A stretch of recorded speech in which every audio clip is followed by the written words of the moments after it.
Well, a good weekend to you, Central Georgia. Thanks for tuning in here for a look at your extended weekend forecast. Have a few things to cover for our weather as we head throughout the weekend, and we'll break down your event-specific forecast, but also we have to talk a good amount of tropics because that's going to pertain to your forecast as we head into the beginning of next week. First things first, Thursday actually saw our fair share of rainfall here across Central Georgia. Finally, the first day that we've had widespread rain, at least in the month of September.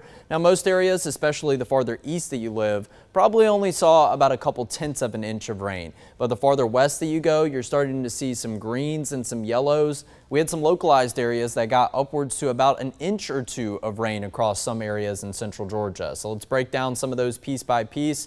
Some of these green areas just above the 1 inch mark, about 1.3 inches of rain around Round Oak in North Jones County. Just north of Forsyth off I-75, nearly 3 inches of rain, nearly 2 inches of rain down here in northern Crawford County. And one of the highest totals we actually see here in Central Georgia, going to be 4 inches just to the northwest of downtown Thomaston.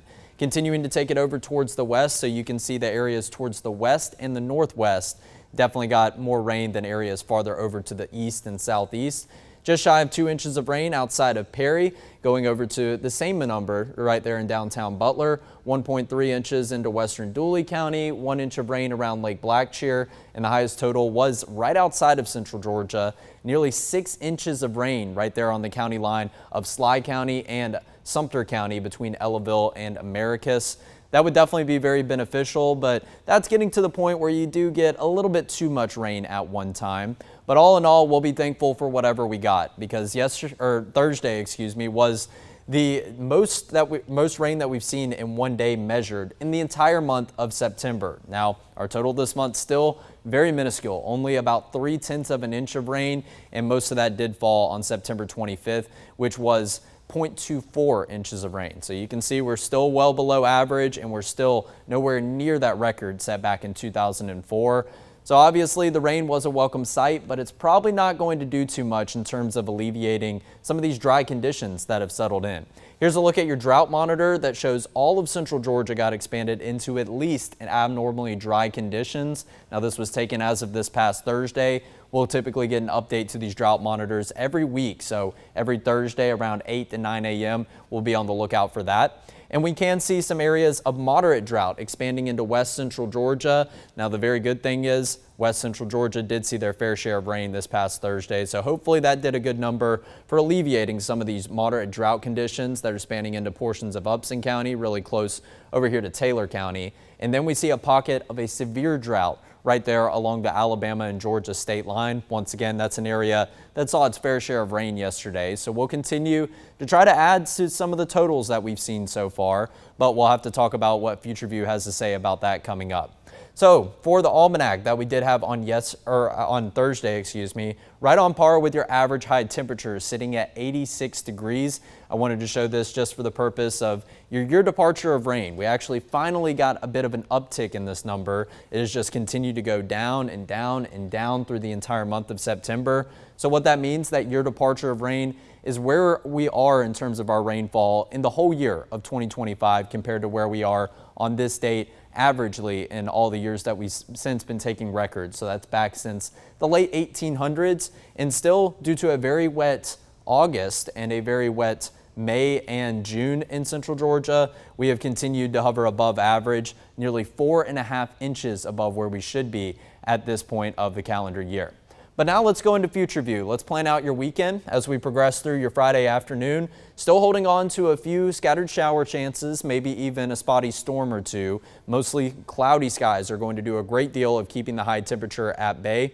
And then we progress into the evening hours. So 7 p.m., right around when a lot of football games are starting in central Georgia. Still holding on to a few light shower chances and that cloudy atmosphere. But overall, as we progress into the nighttime hours, I think your rain chances are decreasing, not completely going away. So you're still going to want to have the rain gear readily available as you go out to football games or any other Friday evening plans with friends and family. Before we transition into a mostly dry start to your Saturday morning, still plenty of that cloud cover in the picture. Not necessarily a bad thing. That will still do a good job of inhibiting the warm up throughout the first couple hours throughout the day. But as you can see, as we progress through into your Saturday afternoon, cloud cover begins to clear, and we do have a couple spotty shower chances, but the rain chances the last couple of model runs have definitely backed off from what we were originally seeing on Saturday. Not going to be a bad thing whatsoever. Hopefully we can dodge the rain, get some sunshine in the forecast, and your high temperatures are not forecasted to be as warm as the last couple of days that we had during the work week. We even hit 95 degrees this past Wednesday, so very thankful to have some high temperatures back into the 80s. And then very similar to what we see for Friday night. As the sun does begin to set, the temperatures begin to cool down and your rain chances decrease. Not completely go away. You can see a couple of small light green dots that still linger in the picture each and every morning.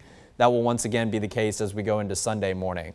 Then we progress into Sunday afternoon. Almost looks completely dry here in central Georgia, but still a few spotty showers that could try to make their way down from the north and the northeast. And that will take us all the way into Sunday night, where we look to end the weekend on a dry note. So let's take a look at your football Friday night forecast. Temperatures in the 70s. Yes, that is going to be a welcome sight. Our high temperature is only forecasted a few degrees above 79 degrees throughout today, but mostly cloudy skies, maybe still the chance of an isolated shower or a low-end thunderstorm. So grab the rain gear just in case you encounter any of that rain, and keep it handy as you are going out into the stadium, sitting down in the bleachers. Your rain chances are decreasing, but like I said, not completely going away.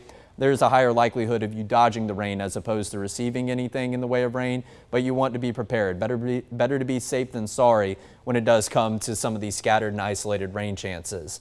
As you progress into final score, conditions get a little bit clearer and they'll continue to get cooler. How about 72 degrees as we wrap up final score? That is going to be some pleasant feeling temperatures. So next 3 days, as we progress into Saturday, your rain chances start to go down. More sunshine will be present as we go into Saturday afternoon and along with that Sunday afternoon. So you will see your high temperatures bounce back into the mid 80s. And as we get the cloud cover to hopefully get out of the picture for the morning hours, we should see a slight downtick in those morning low temperature numbers. Still a little bit above average, but anytime you're feeling like the 60s in the morning hours, it is definitely going to be a win and some very pleasant light conditions. So as we take the latest graph model run over the next couple of days all through the weekend, you can see a couple areas add maybe a few tenths of an inch of rain to the totals that they've already seen as of this past Thursday. And we still have the potential for some isolated spots that could get close to about an inch of rain.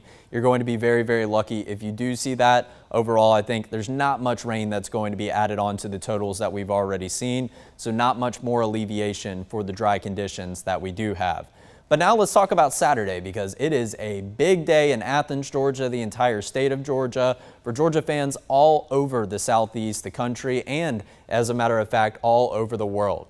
Squaring off against, yes, that rival Alabama, number 17 Alabama, one of the lowest rankings I think I've seen Alabama have as of recently.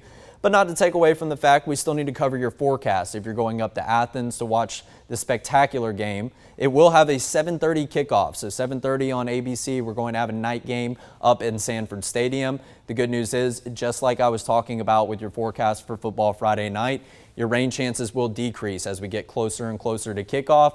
And then as you're heading home sometime around 11 p.m., maybe more closer to the midnight hour or 1 a.m. if it runs like the Georgia Tech game did last year and goes 8 overtimes. But 81 for our temperature right there when you're around tailgate time. It's still the chance of a couple spotty showers or two, but I really think the rain chances will get out of the picture for kickoff and then eventually into the second half of the game. Even temperatures down into the upper 60s as you're wrapping up the game. So weekend grillcast. I still think it's going to be good each and every evening in order for your grillcast. Maybe express a little bit of caution, but overall, most of you are probably not going to see any rain over the course of Friday, Saturday, and Sunday evenings. So I do think it's green spatulas to go. No need to order in whatsoever. But Friday, September 26th, it does mark a big benchmark in terms of those hours of daylight. So if you've been keeping up with the sunrise and sunset times, well, Friday, September 26th is actually going to mark the first day that the nights are going to be longer than the days. So our hours of daylight have gone just below 12 hours at 11 hours, 59 minutes, and 45 seconds. So yes, 15 more seconds of nighttime as opposed to daylight. But overall, we'll just continue to see that number decrease as we head into the fall season and eventually to the first day of winter. So let's talk about a couple important dates. October 15th, not really a date for anything necessarily important. We kickstarted the fall season this past Monday. Hasn't necessarily felt like fall whatsoever, but as we just go halfway into the month of October, the big important thing with this is it will be our last 7 p.m. sunset. So after October 15th, the sun will begin to set before the 7 p.m. hour, marking just under 11 and a half hours of daylight. And then November 2nd, that's going to be when daylight saving time ends, so we're going to fall back. I believe you're going to gain an extra hour of sleep, which I am absolutely so enthralled about. And I'm also very, very excited about the sunset time, because many of you are probably not going to like this, but 5:42 p.m. is going to be the time that the sun sets on November 2nd. So yes, it would typically be 6:42, but since we fall back, of course, that sunset is going to get a bit earlier, but in turn, the sun is going to rise once again before the 7 a.m. hour, but the window of daylight does continue to get a little bit slimmer, just under 11 hours of daylight at 10 hours and 48 minutes. Now, December 21st, that will be the first day of winter. The winter solstice does mark our shortest day in terms of hours of daylight. Sunrise at 7:33 in the morning, sunset just past 5:30 in the afternoon. That is going to mark just under 10 hours of daylight for the first day of winter. So you typically know it when it starts to get cooler and colder outside. That's when we start to have some shorter periods of daylight as we transition into the very end of the calendar year. But I, for one, am so thrilled about these earlier sunsets because I have an earlier bedtime myself. If it's already dark, say about 6:30, it makes it a lot easier for me to fall asleep and get up dark and early with you each and every morning. So now going into the long-range future view models, we'll go over what we're seeing as of right now, but then we'll go more in depth about the tropics breakdown coming up in just a moment. You will see not the best agreement, but you do see a little bit better agreement than what we have been seeing over the last couple of days, that a potential tropical system is looking to move onshore across portions of coastal South Carolina and North Carolina. Lots and lots of tropical moisture. But right now, the European model here in blue, not necessarily hinting at a potential movement inland from this tropical system. The GFS is continuing to send this actually up into North Carolina, portions of Virginia and Tennessee. And as we progress into the end of Tuesday, so that's going to be Tuesday night right here, this system still meandering out in the Atlantic Ocean just off the coast of Georgia and South Carolina, according to the Euro. That tropical moisture continues to get a lot more disorganized as we go the GFS route here. So the important thing to note is we are going to be eyeing the tropics as we go into the beginning of the work week next week. And like I said, we'll talk about more of the possible scenarios as we go into the near future. You can see lots and lots of green shades, lots and lots of blue shades that still meander in the picture as we go well into the work week next week. In fact, if we go either of these scenarios or either of these routes, it looks like tropical moisture could be hanging around for a couple of days and sending us some much needed rain chances, which would be a welcome thing. But like I said, you don't want to dump too much rain at one time. So we're going to continue to keep a close eye on that as we go across the course of this weekend, but we'll have more on that coming up in just a second. Your morning low temperatures, as of right now, they are forecasted to steadily decrease. Now, if we see more tropical moisture in the forecast, we see more cloud cover as we walk out the door each and every morning, a lot of these numbers are probably going to be a bit warmer than what I have currently forecasted. But obviously, as you go into Wednesday and Thursday next week, those are two important dates. Wednesday will be the first day of October, and then the first day of the Georgia National Fair will be kicking off on October 2nd. So as of right now, your afternoon high temperatures still not forecasted above average by any means, but we are going to continue to maybe see a decline in those high temperatures as we go into the midweek next week. Thursday is the first day I've forecasted with a high of in the 70s, which would definitely give you more of a fall feel, but that also could be contributed to more widespread cloud cover and some rain chances. That's not the kind of 77 that we do want as we are searching for that fall feel in the air. So going past that window, October 3rd, so that will be next Friday all the way through the following Thursday, which is October 9th. It does look like we have a slight probability of some above average temperatures, which would just mean some temperatures probably in the mid 80s, maybe into the low 80s. By the time we get to this time period, I imagine your high temperature, or the average high temperature, is going to be somewhere around 82 degrees, maybe 83 degrees, just depending on what day it is. And then as we continue for that same outlook, but in terms of precipitation, we also have a slight probability of seeing some above average precipitation, hopefully that can come to fruition. We can definitely get some better rain chances in the forecast to usher out all of these abnormally dry or moderate drought conditions that have settled into not only central Georgia, but many areas down in the south and the southeast. So looking ahead, the first day of October, that will be in 5 days as of this past Friday. So of course, if you're watching this Saturday, you're watching this Sunday, it will be on 4 days if you're watching on Saturday, and then 3 days if you're watching on Sunday. Start of the fair is going to be 1 day after that first day of October. So we're kicking off the Georgia National Fair on October 2nd, and it's going to go all the way until October 12th. Then Halloween, 35 days away, just over a month until we are celebrating kind of that first holiday towards the end of the year that really sends us into the holiday season. And then, of course, not necessarily a holiday, but an important day for many. It is Election Day. So heading out to cast your ballot in whatever local races that you have, maybe even some national races that we still do have on the ballot. That will be happening 4 days after Halloween, which will be in 39 days, and I believe it is specifically on November 4th. So a couple things that we're looking forward to. I did mention to you that this past Monday was the official start of fall. It most certainly did not feel like it. 3 days in a row for the first 3 days of fall that we hit a high temperature somewhere in the 90s, even 95 this past Wednesday with feels like numbers near the triple-digit mark. So we were really holding on to that summertime heat for as long as we possibly could. Still going to take some time to get some of those cooler fall-like temperatures in the forecast, and along with that, when we start to see those leaves change color.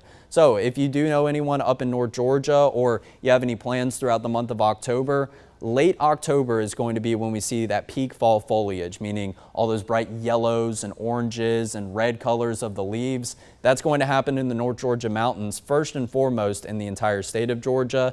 As you progress down into the Piedmont region of the state, Metro Atlanta, getting up into Athens, you'll start to see that peak fall foliage sometime in early November. And then here in central Georgia, it looks like it's going to be mid-November before we really start to see a lot of those leaves change. And then down in South Georgia, getting over towards coastal Georgia, you'll start to see the peak fall foliage in late November. And then past that, you start to get down into Florida, coastal areas where there's not too much vegetation in nature, or you just have a lot of evergreen trees. So they typically see little to no peak fall foliage, which I do feel sorry for them. Obviously, it is such a beautiful sight to see, and obviously it does mark the beginning of a cooler time of the year. So now let's talk some tropics. As of 8 a.m. this past Friday, we are still continuing to monitor this potential area of development. 80% chance of developing over the next 48 hours, 90% chance of developing past that window. I do believe that this will be our next named storm. By the time we get into the end of Friday, all the way into early Saturday at the very latest. Right now, it's a good cluster of disorganized showers and thunderstorms in between Hispaniola and Cuba, trying to move up towards the north into this warm water that sits around Turks and Caicos and the southern Bahamas. But also, it's not the only storm that we do have out there. We also have Hurricane Umberto, which did form as of yesterday into Tropical Storm Umberto, and as of early on Friday morning, it strengthened up into a Category 1 storm. Well, Umberto does continue to strengthen. 90-mile-per-hour winds, central pressure of 979 millibars, but not moving at a very fast clip like we've seen many of our tropical systems lately, only moving to the northwest at about 5 miles per hour. So it's going to continue to slowly kick into gear. But the latest trends that we continue to see is Umberto is going to continue to move over to the west and the northwest. It will continue to strengthen. By Saturday morning, forecasted to have 120-mile-per-hour winds.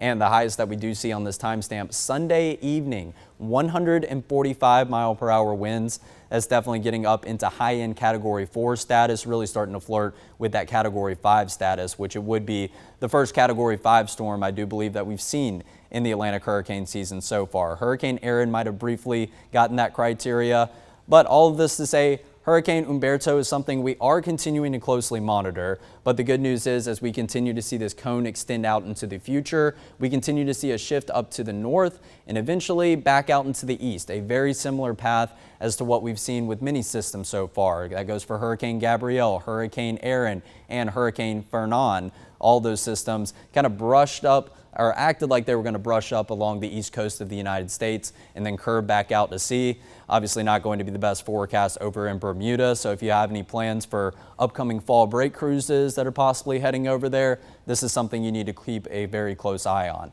But Umberto does stand as a high-end Category 1 as of right now. But over here to the west, you can see that this potential tropical system that we're monitoring is not too far away. So both of these systems are in the near vicinity of one another, so it could result in a variety of tropical scenarios.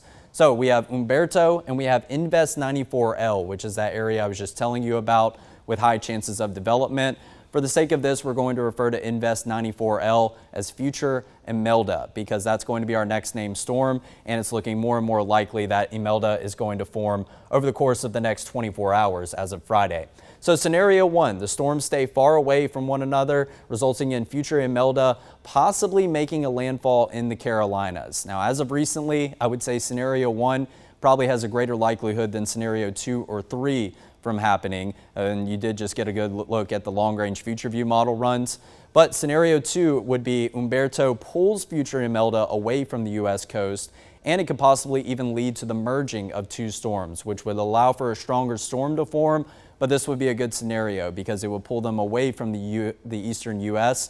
and along with that, obviously away from central Georgia. Now, scenario 3 is something that we rarely see in the Atlantic Ocean. It's something called the Fujiwara effect. This is where two tropical systems can get close to one another, so they can start to rotate one another. So they would happen in this counterclockwise direction. If that were to happen, Umberto obviously forecasted to curve back out into the Atlantic, but if these systems start to influence the path of one another, this could pull Umberto a little bit closer over to the east coast of the United States. These systems would begin to rotate one another, but wouldn't necessarily merge like they would in scenario 2. And now looking at the latest model run data, we do even have a fourth scenario, which we'll talk a little bit more about when I show you the European model. But let's go ahead and kind of draw these pictures out. Here's scenario number 1, Future Imelda over here around Hispaniola and Umberto over here just to the northeast of the Caribbean. So as we progress day by day, we continue to see these two storms staying a good deal away from one another. Right now, as I'm looking back on it, I would put Future Imelda a little bit higher up than this. I think Imelda is going to move at a bit of a faster clip than Umberto is forecasted to.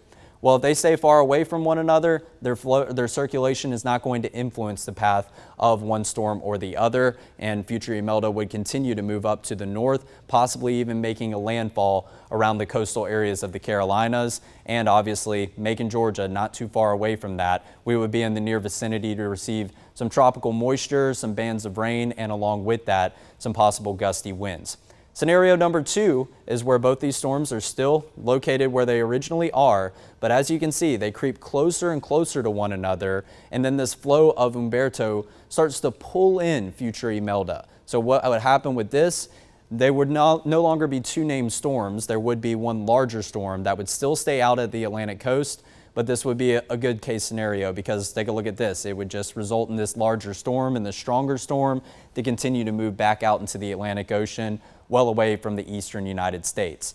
Now, scenario 3, that Fujiwara effect I was referring to, take a look at this. You can start to see Umberto go over the top of Future Imelda, and along with that, Imelda is going to continue to move over to the east of where the projected path is right now, which is going up towards South Carolina and North Carolina. This would push Umberto a little bit closer to the eastern coast of the United States. Not necessarily making a landfall, but Umberto is forecasted to be the stronger storm. So obviously this would still have some implications in terms of rip currents, maybe even some coastal flooding into areas of North Carolina and South Carolina. But I still do believe that these systems would try to stay both back out to sea, even if they do start to spin around one another during that Fujiwara effect. This would send Future Imelda back out into the Atlantic Ocean, and then Imelda would be the one possibly impacting Bermuda. Now that scenario is not very likely, but let's go ahead and talk about some of the other possible scenarios that we could see according to the spaghetti models. So as of recently, over the last couple of days of us looking at this here on the weather team, you can obviously see there is a lot of jumbled spaghetti right here in the middle of the Atlantic Ocean, meaning that there are some possible paths where we do see some of those situations and those scenarios play out that I was just depicting. But we can see a lot of the spaghetti plots clustered together. This is Imelda right here, so you can see there is a little bit more of a shift going towards the south and the southeast United States. Even some paths of some model runs that do have a potential path going in the near vicinity of central Georgia. And then you do see Umberto back over here. Good agreement that it's going to continue up to the north and the northwest and potentially take that curve up to the north and then back out into the northeast. So right now, I think this is going to be our main focus right now. Invest 94L, future Imelda, as we continue to see better model agreement, which we haven't seen too much of over the last couple of days. The better agreement the models come into, we can start to get a better picture about what's going to potentially happen. But I did mention a possible fourth scenario, and that would be this right here, according to what the European model does say. You can see a defined center of circulation right here, indicated by kind of some of this darker blue right here within the long-range European model run. This is Umberto, and future Imelda is definitely very disorganized, but it is moving a little bit faster than Umberto. This would be a scenario where Imelda just continues up to the north, and Umberto is really not influencing the path of it whatsoever. But take a look at what happens here. You can continue to see that this system goes up towards South Carolina and North Carolina, but it parks itself. It doesn't necessarily make a landfall. It may nudge itself a little bit farther inland, but if it meanders over the same area for quite a while, this could result in lots and lots of tropical moisture that continues to get dumped over the south and the southeast. That would have potential flooding concerns. Now, this is a scenario that the European model is really the only one picking up on. As of right now, we do have generally more confidence that there will be impacts over here in the south and the Atlantic coast of the United States. Not necessarily a stalling, but it is something we'll continue to monitor as of right now. All of this to say it's still there still is a good amount of uncertainty about what potentially is going to happen. Typically with tropical systems, you just have that cone forecast. Are they going to go along with what the cone said, or are they going to go outside of the cone? Typically 2 possible scenarios. Well, with this, I just named 4 possible scenarios. This is what can happen if you do have 2 tropical systems in the near vicinity of one another. There is a good degree of uncertainty. But what looks likely is maybe some increased rain chances, maybe some breezy conditions for central Georgia as we go into the beginning of next week. It will be very important to stay updated with over the course of this weekend as we get closer and closer to that time frame, which would be late Monday into early Tuesday, about potential impacts along the eastern coast of the United States and maybe even potentially in central Georgia. And also checking in with post-tropical Gabrielle, which continues to move over to the east at a very fast speed, 31 miles per hour. Still forecasted to continue to weaken, impact areas of Portugal, Spain, maybe even getting over into Morocco with just some tropical rain and some gusty winds, but Gabrielle continues to not be of concern. So now let's take a look, or that will do it for your weather impact extended weekend forecast, Thought I had one more graphic in there. Obviously a lot going on weather-wise. Like I said, continue to stay updated over the course of this weekend. But the good news is, at least for the next couple of days, your rain chances are looking a lot more isolated and a lot more scattered in nature. Hopefully going to be great for you to get some outdoor plans in and finally enjoy some of those slightly cooler temperatures. At least we are out of the 90s, not really holding on to that summer feel whatsoever anytime anymore. So we'll continue to fine-tune your forecast as we get closer to next week, but hopefully whatever is in the near vicinity of us in terms of tropical moisture, maybe some gusty winds, is going to be out of here as we transition into that first weekend of the fair, which will be October 3rd, 4th, and 5th. So thanks for tuning in, and we'll see you on Monday at 10:30.